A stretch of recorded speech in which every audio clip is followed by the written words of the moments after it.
Hello, welcome back to our channel. ఈ రోజు మనం చెప్పుకోబోయేది రాణి లీలావతి స్వయంవరం. ఈ రాణి లీలావతి స్వయంవరం పెట్టడం వల్ల ఎంతో మంది యువకులు చనిపోయారట. అసలు ఈ రాణి లీలావతి అసలు ఏం స్వయంవరం పెట్టింది, ఎలాంటిది పెట్టింది, అసలు ఎంతమంది ఎందుకు చనిపోయారు, ఈ స్టోరీ మనం చెప్తాను. నేను మరి అనగనగా కొంతల దేశాన్ని పరిపాలిస్తున్న రాజు పేరు లక్ష్మణరాజు. లక్ష్మణరాజుకి రాణి లీలావతి ఏకైక కూతురు. అందాల రాసి బుట్టబొమ్మ, ప్రపంచంలో అందరికంటే సౌందర్యవతి. అలాంటి సౌందర్యవతిని చేసుకోవాలని ఎంతో మంది ఉవ్వెళ్ళూరుతూ ఉండేవారు.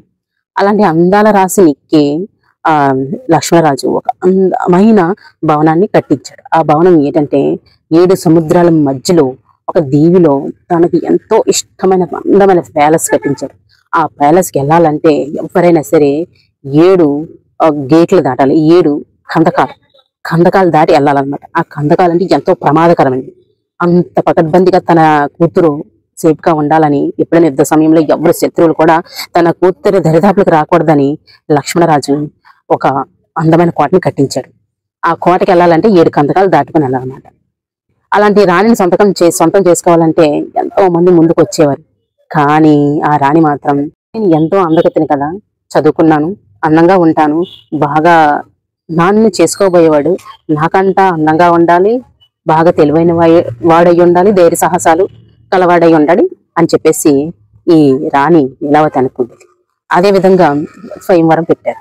ఎవరైతే ఈ 7 కందకాలు దాటుకొని రాణి కోటలోకి చేరుతారో వారిని నేను వివాహం చేసుకుంటానని చెప్పేసి స్వయంవరం ప్రకటించింది. ఎంతో మంది రాజులు వచ్చారు, వెళ్ళారు. ఎక్కడి ఒక్క కందకం కూడా దాటక ముందే చనిపోయేవారు.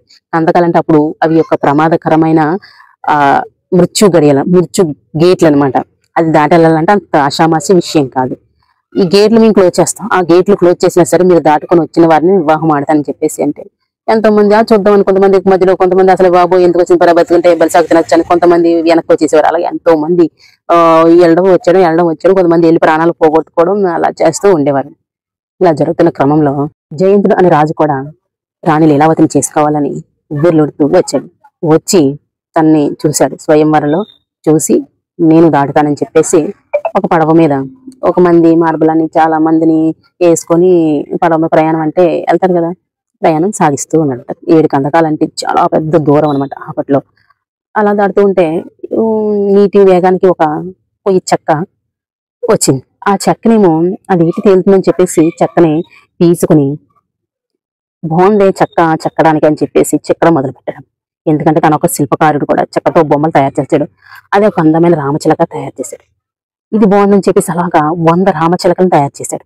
100 రామచిలకలకి రంగులు వేసి, ముక్కు కళ్ళు అమర్చి రంగులు వేసి, నిజంగా రామచిలకలు సముద్రంలో ఉండవు కదా, ఉన్నట్టు తన ఆ రామచిలకల్ని ఒకటిగా ఒక షిప్ లో అలా కట్టాడు అనమాట. కట్టేసి ఆ నైట్ అయిపోయింది, పడుకుంటాడు. ఉదయం అయ్యేసరికి ఒక్కొక్క రామచిలక ప్రాణం వచ్చేసి హరడం మొదలు పెట్టాయి. ఒక్కటిపి చూశాడు. అలా ఇప్పు చూస్తే ఒకటి తురుతురు ఎగిరిపోయి, అయ్యో నేను ఎంతో ముచ్చటపడి చేసుకున్న చెక్క ప్రాణం వచ్చింది, అవేమో తురుతురుమని ఎగిరిపోతున్నాయి అనేసి బాధపడి అలా ముందుకెళ్తూ ఉన్నాడు. ఒక కందకాన్ని దాటాడు, ఇంకో కందకాన్ని దాటి అలా ముందుకు సాగుతున్నాడు. అలా సాగుతున్న క్రమంలో ఒకరు లాస్ట్ కందకం దాటపోయాడు. దాటుతున్న క్రమంలోని లక్ష్మణరాజు చూశాడు.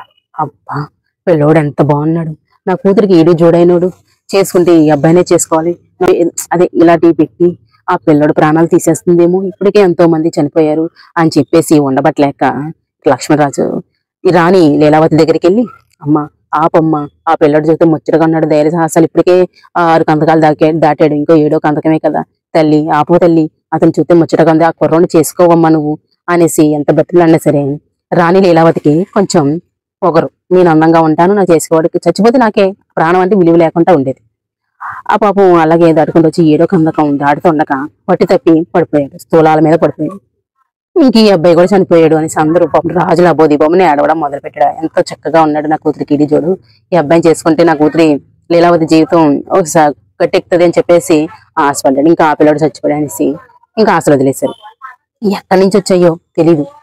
రాజు ఇంకా శవాన్ని తీద్దాం దగ్గరికి వెళ్తుంటే ఎక్కడి నుంచి వచ్చాయో చిలకలు, రామచిలకలు ఆకులు అలవలు తెచ్చి నూరేసి నోట్లో వేసేసి రుద్దేసి గాలి ఇసిరేస్తుంటే ఈ లక్ష్మణరాజు ఆశ్చర్యపోయాడు.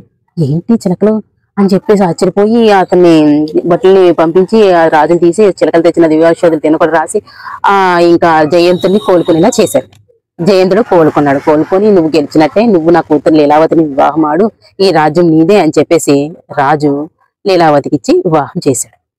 ఆ తర్వాత ఈ రాజు చిలకలు చాలా చూడముచ్చటగా ఉన్నాయి అని చెప్పేసి ఆ చిలకల్ని 100 చిలకల్ని 100 బంగారు పంజరాలు చేయించి అందులో పెట్టాడు.